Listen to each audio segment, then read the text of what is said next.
And now, live from Level 5 Productions on the island of Milleronia, it's The Larry Miller Show.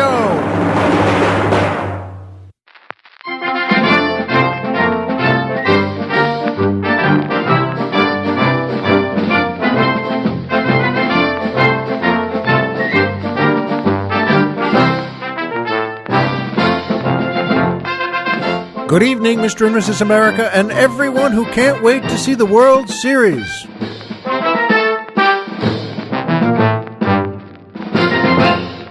Hi, folks, and welcome back to the Larry Miller Show. I'm Larry Miller, but in a way, aren't we all? And boy, oh boy, is it ever beautiful here on Milleronia today. Whew. It's always gorgeous here. Yes, I know. I control the weather, so I always make it gorgeous, but still, it's worth saying, good work, Larry. It really is beautiful here today. And Colonel Jeff agrees. And we're in the studio with the two doggies, the way we like to be. It's just gorgeous here. You know what? And of course, as always, the music makes it better. That's the Hugh Hefner Orchestra and the Barbie Benton Dancers featuring boy tenor Brad Simpson asking the musical question, in Holland, if you take a date out to dinner, do you have to go Dutch? Yes, Brad, you do. You have to go Dutch, and that's followed, of course, by the famous Dutch second date, which is no date at all. No date at all because she won't go out with you again because you made her pay for half of the first date. And she doesn't want to do that. She felt like an idiot going out with you if that's the way it is. So there's no second date at all for you, young sophisticated Dutch boy. And you know what? I hope you enjoyed saving that $12. Hope it was worth it to you to be alone for the rest of your life. Because, let's be honest, what young woman wants to pay for half the date? So, good question, Brad. And, but yes, I never knew quite where Dutch treat came from. Colonel Jeff thought it would be, well, that's a Dutch treat, which was, he thought, sort of a European insult to Holland. And I agreed with him because, after all, he's a colonel. But I think that sounds true. But in any case, good question, Brad. In Holland, if you take a date out to dinner, do you have to go Dutch? Yes. I think it's not only tradition, I think it's the law. And I mentioned, a couple of folks there in the beginning. Yes, it's worth saying a nice view on Hugh Hefner and Tom Petty, who just passed away too. I'm sure you know about both of them passing on. And Tom Petty was, well, he was young. He was only 66.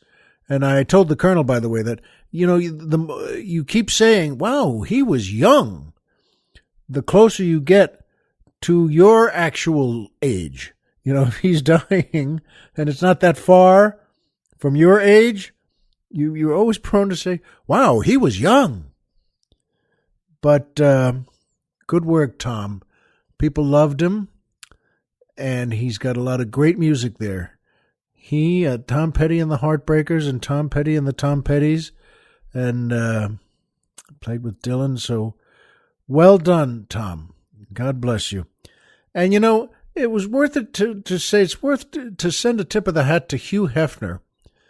As Colonel Jeff said, boy, there sure weren't more like him out there. And I agreed. I said, you're right. And, well, there are people, as you know, you may be one of them, and people say, well, he didn't do well for the culture. He should have done this or that.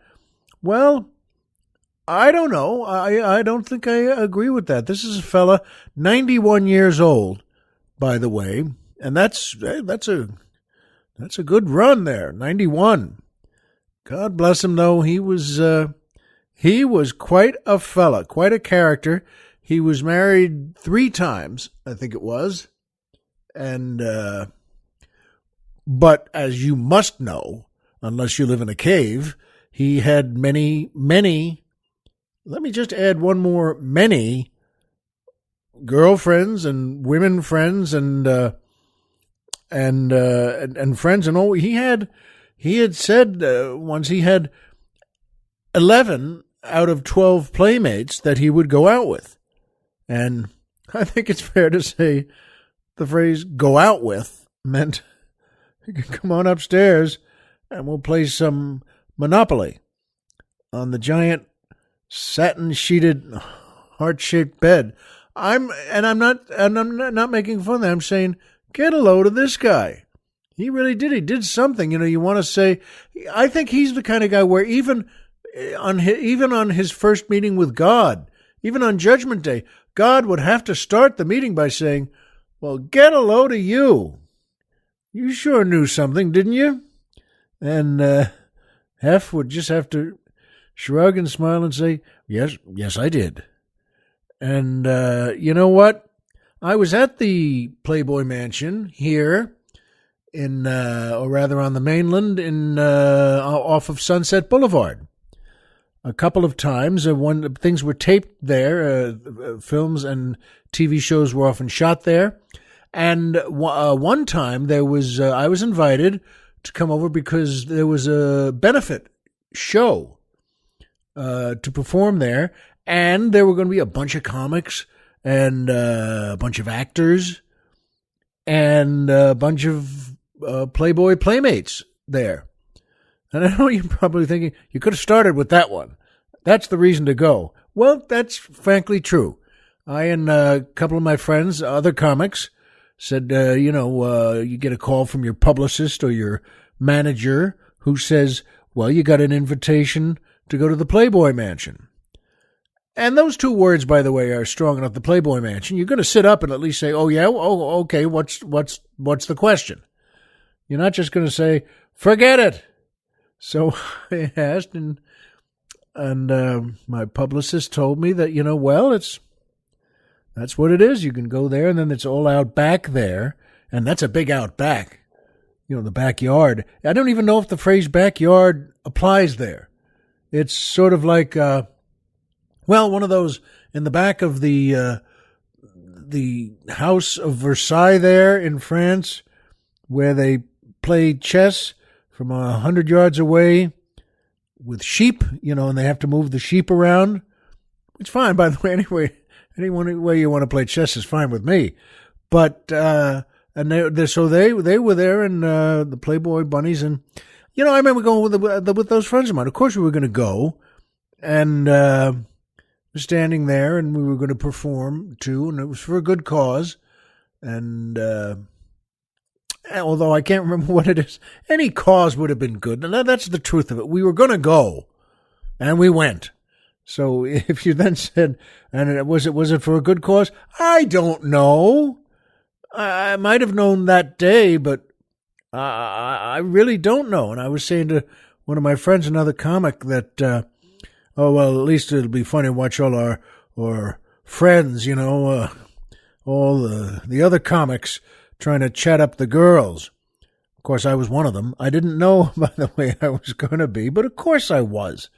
They come out and they're really pretty, and they're all dolled up and in nice kind of, dresses and gowns and shorts and, stuff that makes them pretty, which is, let's be honest, everything, because they got up that morning really pretty.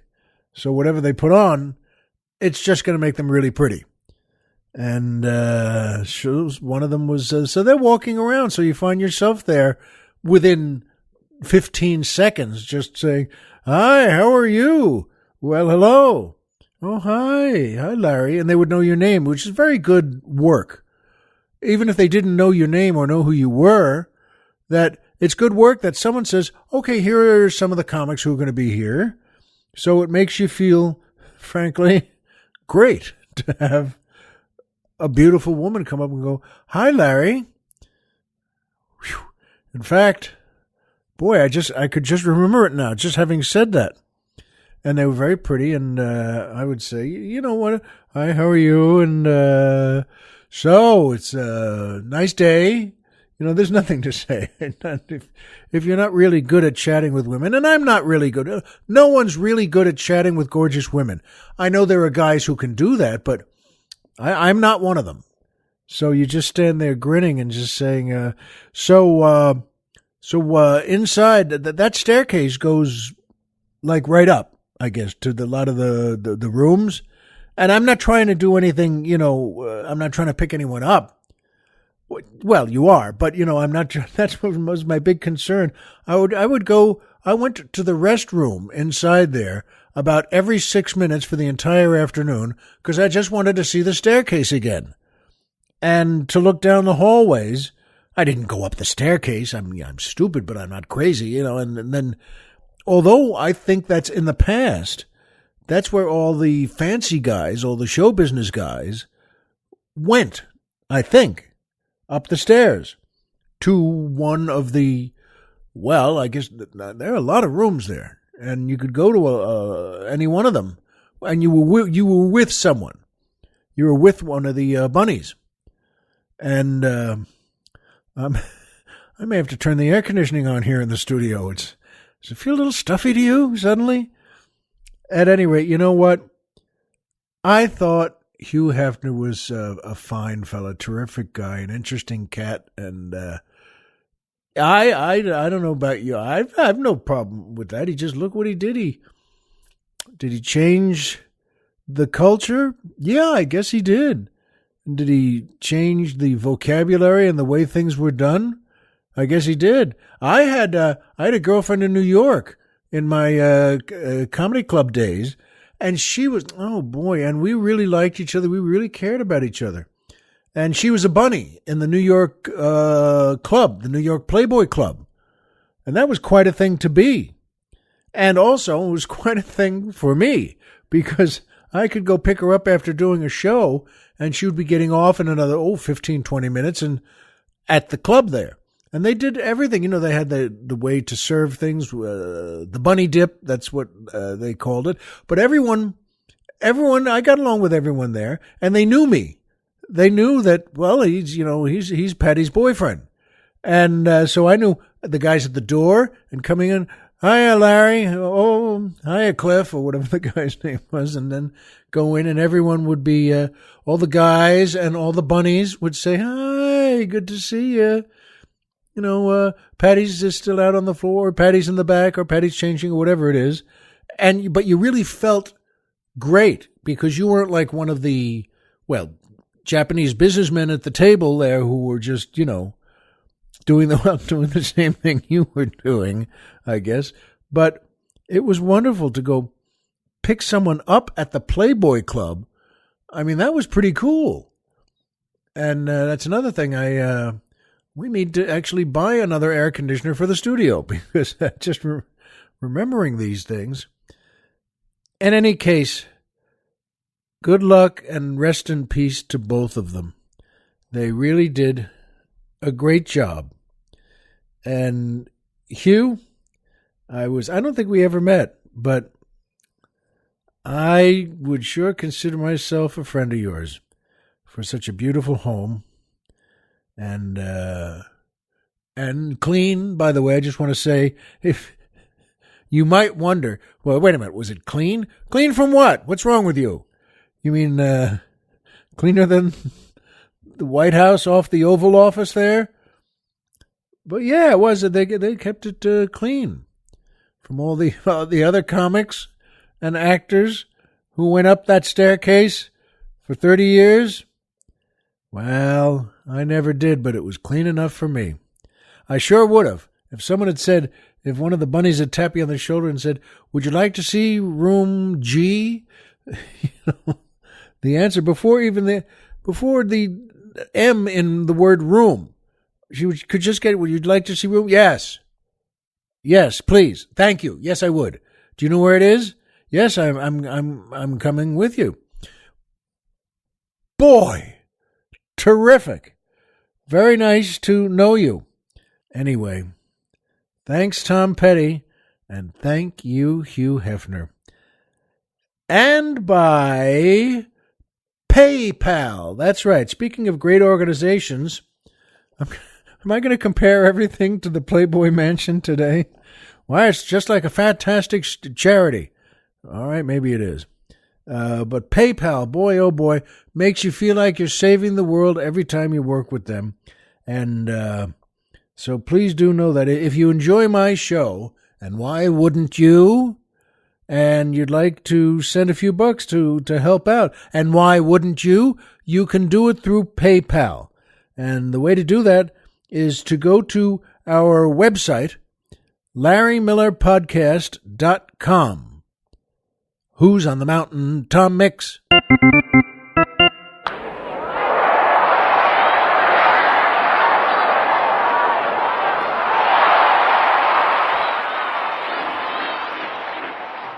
Boy, that was good. Sounds like that kind of cheers you'd get in room G, I have a feeling. Wow. Good for you, Larry. You too, Stacy. Well, you know what, though? And we have a flag, a banner. That's why I'm saying this, that, on my website for PayPal.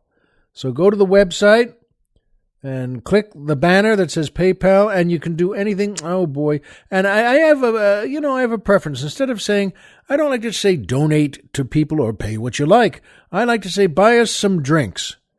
That's the way to go, because there are different levels 1 through 5, all the way up to, we're driving to Florida!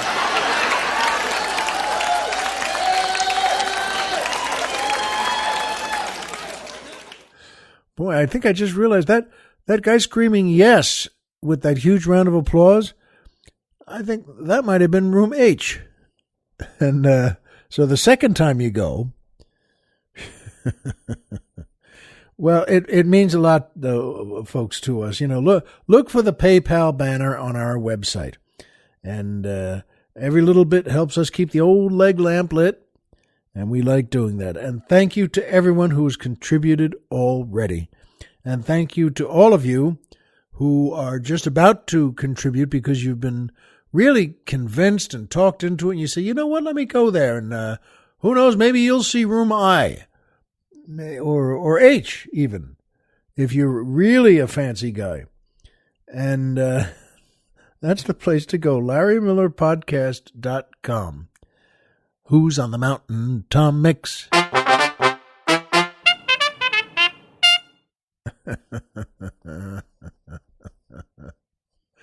Oh, boy. You can only, by the way, if you don't play trumpet, you can play like that after room K.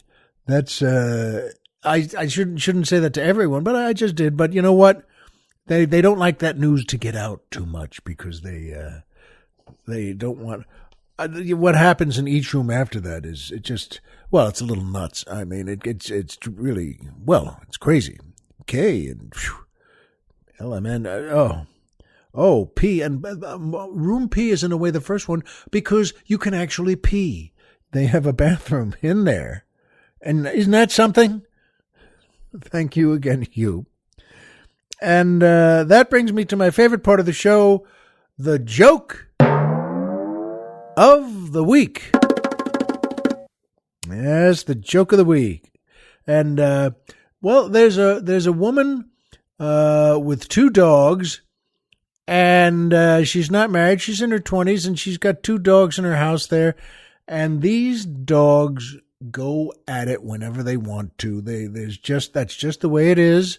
And it's, of course, a boy dog and a girl dog, and they go at it, and especially, all night long, frankly. They go at it, and it's really bothering her, and she's getting bugged by it, and she can't sleep. She wakes up. Yeah, it's no fun with these dogs just living that way all the time. And one night, it's 2 a.m, and sure enough, the dogs are going at it and at it and at it, and she just, all right, that's it. I can't do that. That's it. She calls the vet up, her vet there for the dogs, and it doesn't matter what time it was. She called. He's got a call, and the vet comes on. Yes, and she said, look, Dr. Abramson, I just want you to know. She tells him what's going on there with the dogs. It's 2 a.m. now, and they're still going at it, and I can't take it. And the vet says to her, you know what? calm down first of all. Here's what you do. Hang up the phone. Just put the whole phone near the dogs. And I'll call up right now. And just the sound of the bell, let it keep ringing. And that will knock them out of whatever they're doing. And believe me, they'll just stop it. And she says, do you really think that'll work? And he says, it worked for me.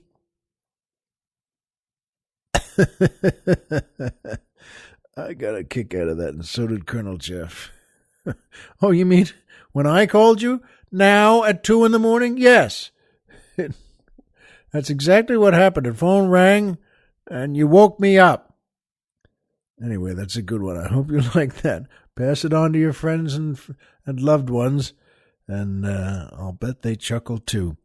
And that brings me to my second favorite part of the show, the Poetry Corner.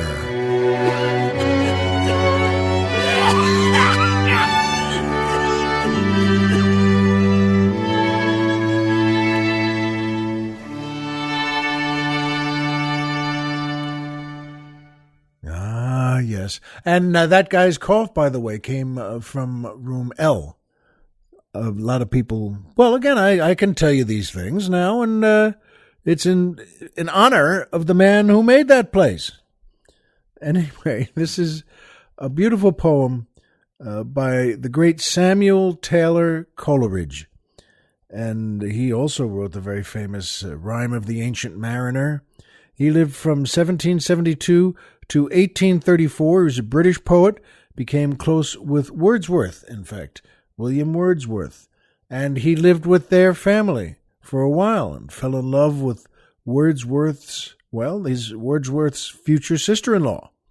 And most of the love poems of that period were inspired by her.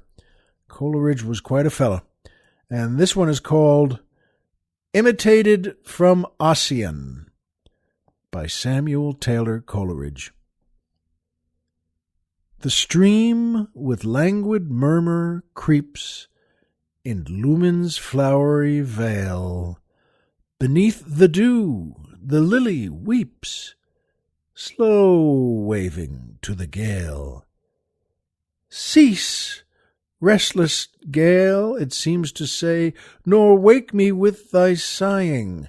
The honors of my vernal day on rapid wing are flying. Tomorrow shall the traveller come, who late beheld me blooming. His searching eye shall vainly roam the dreary vale of Lumen. With eager gaze and wetted cheek, my wonted haunts along. Thus, faithful maiden, thou shalt seek the youth of simplest song. But I along the breeze shall roll the voice of feeble power, and dwell the moonbeam of thy soul in slumber's nightly hour. In room H. No, that was of course not.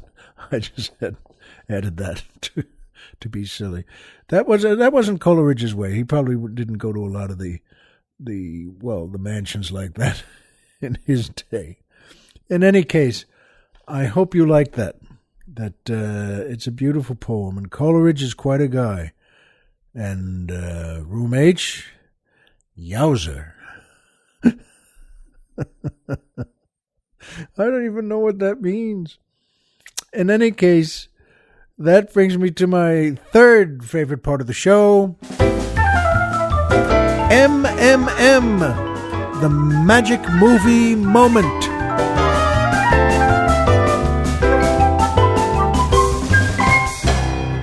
Oh boy, this is a good one. Well, they all are. This is a beautiful movie on so many levels. It's Friendly Persuasion from 1956, directed by the great William Wyler, and starring, oh Lord, what a cast.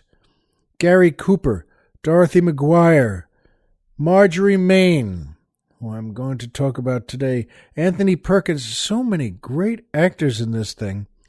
And, the brief synopsis, as it says on the movie page here, a peaceful Quaker family's sanctity is tested during the Civil War.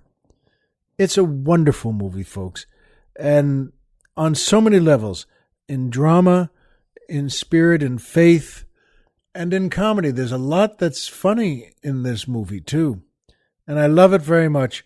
And the magic movie moment today, for me, is that, well, they have a horse farm in a way, and he, Gary Cooper, who plays Jess Birdwell, is going out with his son, Josh, and they're going out in their little wagon to sell some horses. And that son is played, by the way, by Anthony Perkins. Josh Birdwell he plays. And it's a big trip for him. He's about 15, I guess. And as they go out there, they go through Pennsylvania and Ohio and back again. And their last stop is at the Widow Hudspeth. Well, they had great names. I love these names. Hudspeth is a great name. Huh. And she lives on a farm. She's, a widow, the Widow Hudspeth, and her husband has passed on. And Marjorie Main, I hope you know her. She's such a great actress. Had such great drama in her, and such a knack for comedy, too. She had a voice that, well, what do you think of this? And she was just tough as nails, but so lovable. Called her husband Doc in real life, and one of the greats of that whole 1930s, 1940s, 1950s era. And so in comes Gary Cooper, and with his son, Anthony Perkins. And the other thing Marjorie Main has on that farm, by the way, is 3 daughters. And they are so perfectly cast. They are just like the toughest, strongest, wide-shouldered, prettiest. I mean, they are whatever the word farm girl means to you as a compliment. These girls have it, and they see Josh Birdwell come in, played by Anthony Perkins, and they flip out. And Marjorie Main knows this is going to happen because her daughters are man crazy. They want a man. They want to meet a man, get married, and that's and also in the days when that's just the way you said it. And these girls go nuts, and they sing to him and marry me. Why won't you just simply marry me? They're great. And Marjorie Main is interested, buys a couple of horses from Gary Cooper, and she's got a horse there named Lady. And it's not a pretty horse. In fact, it's an ugly horse and some weird colors. And she'd like to get rid of it. And she's not playing a trick on Gary Cooper. She's saying to him, that horse is just too fast. And Gary Cooper has a running bet going with his neighbor and Mr. Jordan back home. And Jordan always beats him. On their way to church on Sunday, to the meeting house where the Quakers go, and to the Methodist church where the Jordans go, and they hook up along the way on that path, and Dorothy McGuire doesn't like it, Gary's wife, and he tries to pretend nothing's going on, but he keeps cracking that the horse is there, and it's one horse on a carriage, and they get going faster and faster and faster, and Jordan always wins. He just always beats the Birdwells. And so Gary Cooper hears Marjorie Main talking about this horse. The horse, she's a horse, and she doesn't like to lose, never loses, and she doesn't look like much, but I want to get rid of her in case, young men come to court my daughters, and I don't want Lady to make the young men feel, they're not contributing here, that she just beats their horses. And Gary Cooper, one thing leads to another. He's, of course, thrilled just hearing this. She doesn't lose, never lost, never loses, doesn't like to, and comes out of nowhere. So he does that. He buys Lady from Widow Hudspeth, and they're both thrilled about it because, Gary Cooper thinks, I can go home with this horse. And this Sunday, on the way to meeting and to the Methodist Church for the Jordans, I can show him and show everybody in my family too. And he does that. He goes home, and it's just great because his wife, Dorothy McGuire, who of course is playing Eliza Birdwell, is thrilled to see this horse because she doesn't know that the horse is fast, and she just looks at it and says, I'm glad you did this, Jess. That's a good plain animal. That's what we need. And she thought that's what it was. And sure enough, coming up on that Sunday, well, there in the end, and Eliza is thrilled because she knows there won't be a race that day. Well, there will. And they, sure enough, the Jordan got his horse there. A big black horse who's just as fast as heck. And he's pulling out in front, and Gary Cooper just starts to tap the butt on his horse lady, and she takes off like a bat out of you-know-where. And she's going like a rocket. And his family falling over each other, and she said, and his wife is screaming, Jess, what are you doing? Yeah, Jess, stop this thing. And that horse, I'm telling you, that horse is going 1,100 miles an hour. And it just, for the first time, Gary Cooper beats his good friend Jordan there. And folks, it's a great scene, and it means the world to me. A wonderful movie with so much gain and loss in it in the middle of the Civil War, and paints it in a way I've never seen painted. And such a wonderful family on their farm, and they're in danger. But you know what, folks? When Gary Cooper and his son go to sell some horses, and they meet Marjorie Main and her 3 daughters, it's really wonderful. Please see it.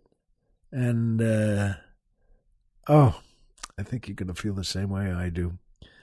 And you know what? It's great to feel that way, because when you can make something that lasts like that, by the way, that's where Colonel Jeff was. He left in the middle of last week to go to back on the mainland to go to La Jolla, which is right in San Diego, next to it, or maybe it's its own city. And La Jolla, it's a beautiful area, and La Jolla is where the Comedy Store is.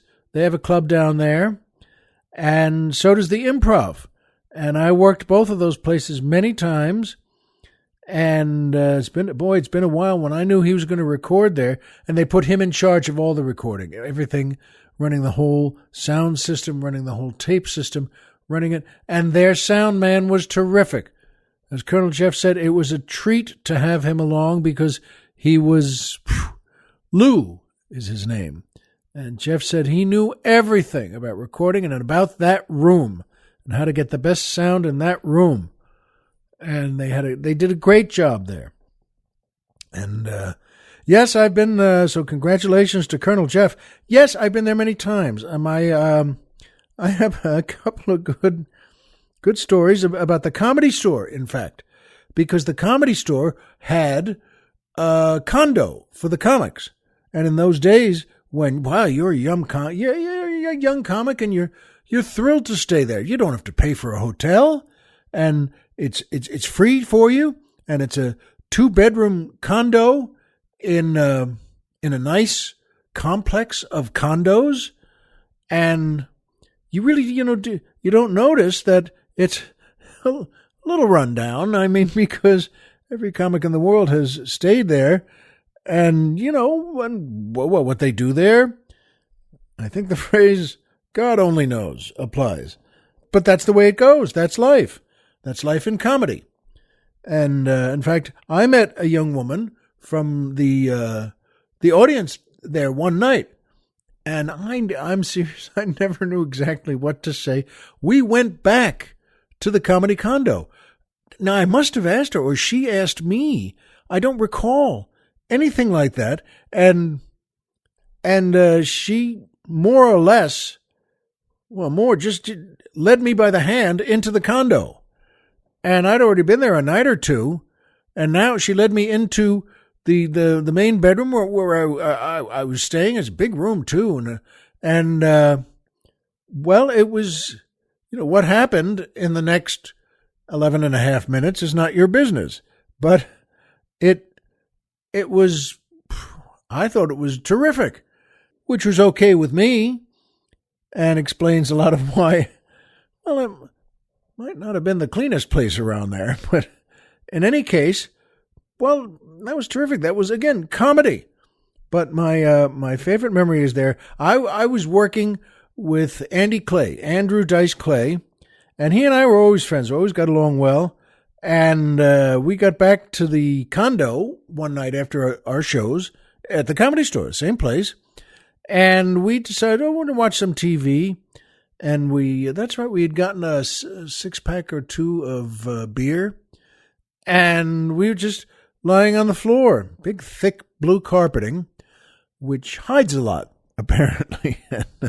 But we were lying on the floor, then we turned the TV on. And this was a regular TV, by the way. It wasn't a big screen or a flat screen or anything on the wall. This was a TV on the floor. And we were on the floor and we're drinking this. And we got a movie on, a black and white movie from the 30s, I guess. And it was kind of what they used to call a B movie, I suppose. But that was fine with us. And Andy said, you know what? Let's turn the sound off and make up our own dialogue for the characters. Well, it sounded fine to me. Folks, he started speaking as a couple of those characters, and I'm telling you, I laughed so hard I couldn't even contribute. Within 3 or 4 seconds, he was just making me laugh so hard with the new voices that he was doing of these characters. I can't do any of the things he was saying for you. See if you can guess why. But I was on the floor howling. And you're slapping the floor and I couldn't stop, where you're just laughing and laughing. Folks, I finally had to, after about 40 minutes, and that's a long time, I had to stand up.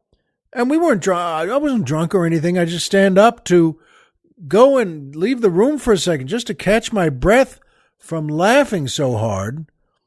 Boy, it was great.